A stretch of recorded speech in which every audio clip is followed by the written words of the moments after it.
Hey yo, what is up Knights? Aegis Rick here with an update video for DFO on May 14th, 2015, and boy is it a big one, so stick around, we've got a bit to discuss. First off, a channel update.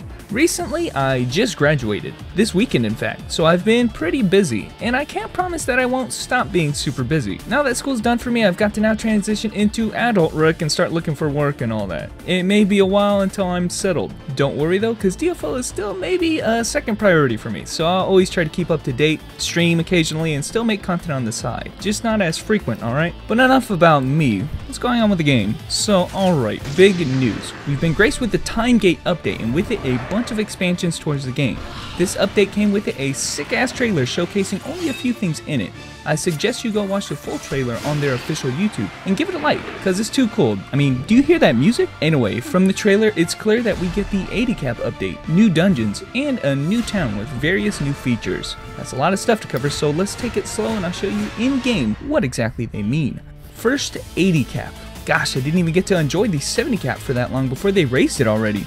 To accomplish this, you're going to be dungeoning in a new region, the Time Gate. According to the quest, and just by looking at some of the dungeons, you will be accompanying Siran in hopes to uncover more about the causes and origins of the Metastasis event by going back in time and learning firsthand. Personally, I haven't cared too much for the story thus far, except this one has been quite interesting. For instance, have you ever wondered why the hell Syria was just knocked out in the middle of the forest randomly in your very first dungeon in the game? Well, 70 levels later, you can find out. Anyway, the Time Gate is found in the new town of Shonen, which a lot like Get must be accessed by speaking to another NPC. This time you'll be riding a carriage to get there. Aside from a few new NPCs, there really isn't much special.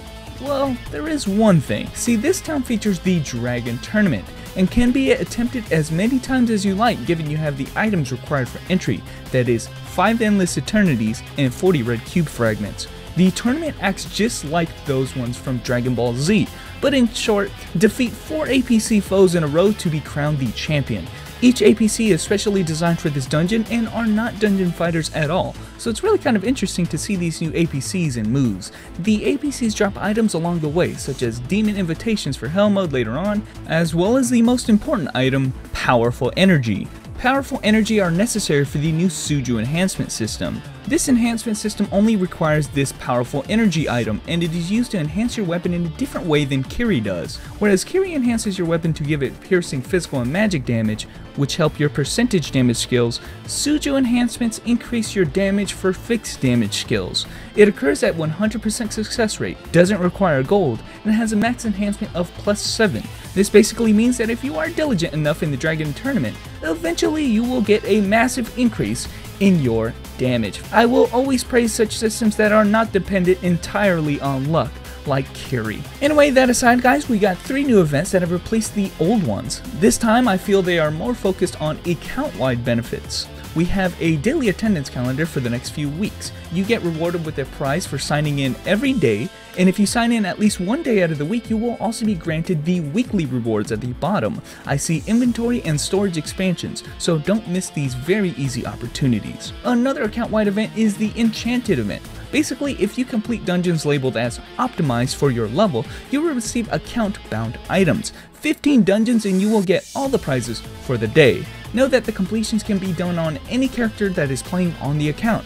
The last few items, the torn cards as well as the clear card, can be exchanged for other prizes by visiting Sharon in Underfoot. Basically, there are beads that can be compounded onto your gear, no problem, to increase their potency. Lastly, there is the Dragon Balls events, yep, they really did it, which feature a ball item that can be obtained and then upgraded by completing daily quests given in the quest log. They are labeled as Siran's Trial and are relatively easy to complete. They also give a massive amount of EXP. Completion will give you ball pieces, and 30 of them will upgrade the ball for better stats. You can equip the ball by placing it somewhere in your quick slot bar and just leaving it there. Oh yeah, and at least for the next few weeks we still have the increased drop rate on boss unique items. Lastly guys, there have been a few other updates to the games which I will talk about briefly. For those of you who have been keeping up to date, the game underwent a controversial change in order to combat the rampant gold bots and gold selling problems. Basically, they closed down the auction house for 5 days out of the week and are only having it open during the weekend.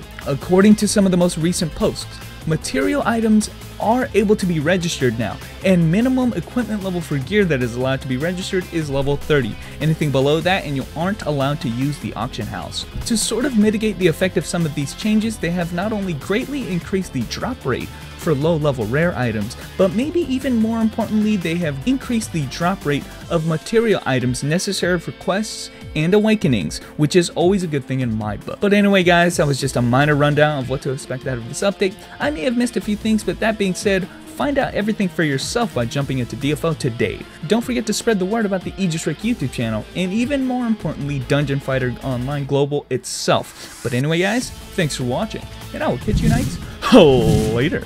Oh yeah, by the way, on the Magnus Rick channel, I've started to upload again over there, and I just released the best video on the channel by far. Make sure to check that one out.